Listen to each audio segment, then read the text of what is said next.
Assalamu Alaykum guys, hope you guys are doing well. So today I'm going to do an introduction to the DAT and give you more tips and advice, on how to take it, more about it so you know more. This is more intro for people who don't really know about more about the DAT and they're just starting. So I'm going to do a set of presentation of PowerPoints and the next, in a moment, and then I'll explain everything. And I'm more focusing on the DAT because that's what I personally did. I'm not really going too much depth in the MCAT, but however, I would say, the video I did where I was showing, for example, how to, what materials to use, what resources to use to study for your DT. In that, I did definitely say that there are some materials you can use to prepare for the MCAT, such as CHADS, prep. So now, if we're gonna get started, and I'm gonna explain on how to do it. Thank you. So this is the introduction to the dental admission test.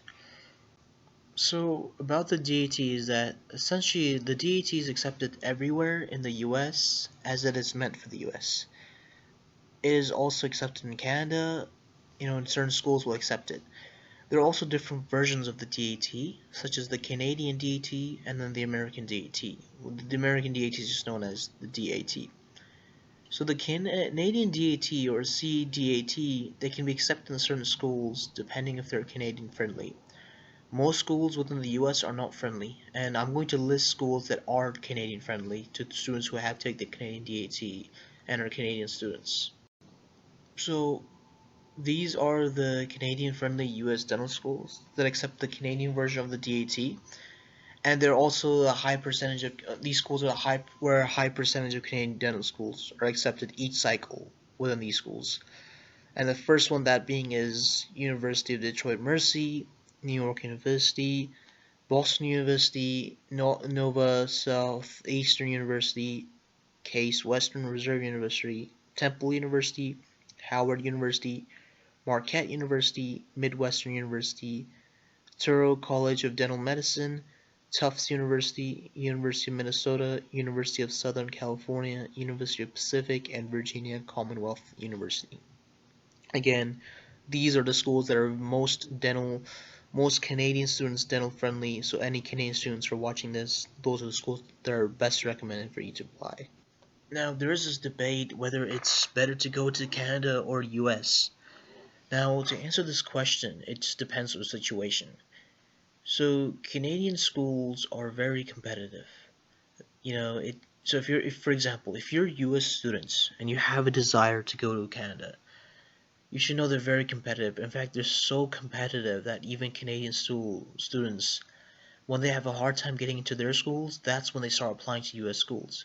That's why we see a lot of influx of them coming into applying to US schools, is because they themselves couldn't get into their own schools because they're very competitive. So for you to go in, it's like a double barrier. It's more difficult than anything for you because Canada's that type of environment where they prioritize their own, and then they give less chance to outsiders unless you're very competitive or you're the cream of the crop. So if you do decide whether you're Canadian or US student and you try to apply for the Canadian dental schools, you should know you should have a high GPA, a high DAT score. Now there are pros and cons to this situation. The pros are that they have crazy cheap cost of tuition, regardless if you're native to Canada or you're native to US.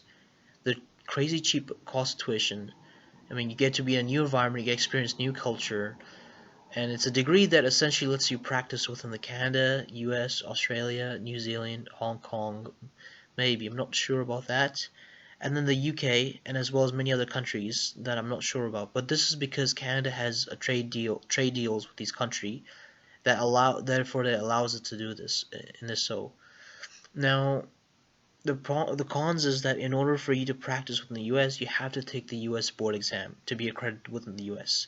So it is another hassle you have to do. As opposed to if you're a US student, and you try to go to Canada, it's doable, but I'm not sure if you have to if you have the same benefits as Canada do, because we don't have that many trade deals with these other countries.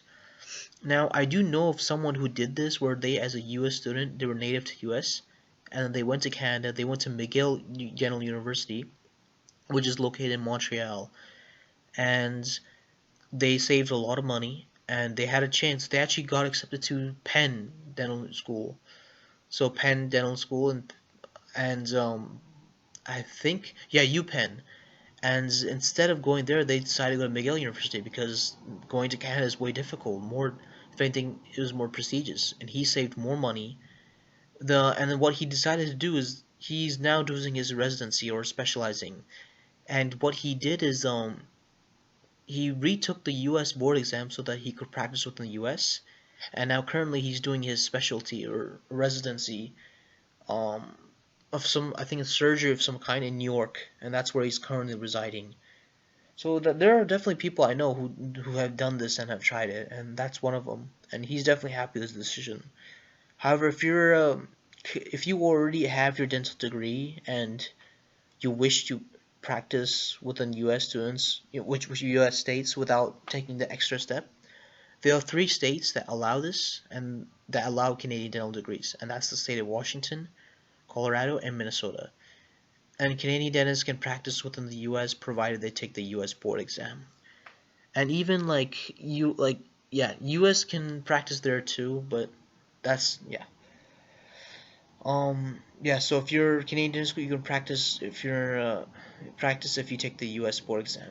And often, for example, I noticed there's a thing that a lot of international people do. They go back home or they come from there. A lot of people from India or Pakistan, they come from there and they practice straight in Canada because, like I said, Canada is more lenient and relaxed on that matter where they don't make you do extra time or anything or go to extra school. They just give you the equivalency and then you can start practicing immediately. However, the case is that often if we get foreigners who come with their foreign dental degree of any kind, what we ended up doing within the U.S. is we make them do 2 years of dental school. We make them repeat that, so that it's like equivalency, and that's how then they're allowed to practice within the U.S. So just FYI, if anyone is thinking about doing that. So the Canadian DAT versus the American DAT, the exams are actually very different. I mean, you think they would be same, but even the materials as well are different, and they even have different sections. So for example, there's a manual dexterity in the Canadian DAT where they give you a soap bar and they essentially make you carve it in certain specific shape or form. And that's not in the US one. No, that's not in the US one. And their biology and chemistry, even the questions of biology is different. They have leave certain parts out, and and for example, their PAT is pretty much the same, but they have no reading, and then they have no organic chemistry. Now, the American DAT is that if anything, their biology is more compact. There's more things in there, and there's PAT in the reading and the QR. So it just depends on what you prefer, but obviously I would say take the American DAT, you know, because so you have more chance to apply to more schools, and yeah. So who can take it, and then when can they take it? So generally the test brief information is 4.5 hours. It's offered year-round within the Prometric centers in the U.S. Prometric is the place where you can take the exams. Based on, it can be MCAT, PCAT, whatever exam you're studying for. That's where you take it. And they're everywhere. They're in the U.S. They're in territories within Guam, Puerto Rico, Virgin Islands, and as well as in Canada. And they must have, and if not, then there must be some time in a town nearby or some kind where you'd have to travel to take these exams. So generally anyone can take it any time.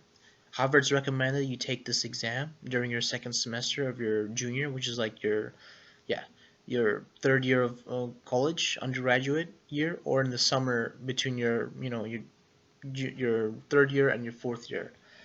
So, or if you decide to take it earlier, you must have to make sure that you apply to dental schools within 2 years post the exam, because otherwise, every time you take the exam, it expires. I believe 2 years is when they expire. Otherwise, some schools they may accept it, but like I said, don't put yourself in that risk.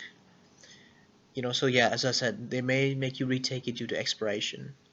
So the best time, in my opinion, I would recommend is you taking is when you have completed most of the prerequisite classes for dental school.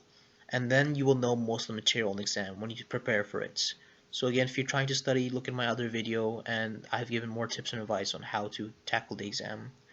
So the DAT essentially is just a review of those classes you took during undergraduate years.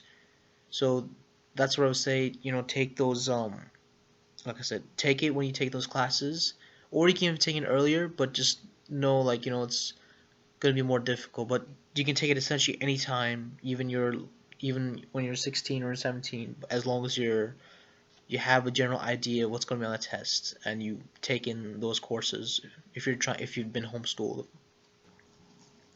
So the DAT is comprised of multiple choice questions. It's broken down to 4 tests, which each section is broken down to a separate section as well. So the natural sciences, I'm analyzing the American test, by the way. I'm not analyzing the Canadian one. American one's the one I took. And I'm going to analyze that because that's what most students are going to be looking at. So it's broken down to 30 biology, which is comprised of anatomy, economy, and all that other taxonomy. So all that other stuff, which I've like fully analyzed in my breakdown test. And then 30 chemistry, which is just regular general chemistry, and 30 organic chemistry, which is reaction, lab, and other things. And this makes up to a total of 100 questions. PET is a puzzle solving, section where it's 3D shape analysis and it has its own sections.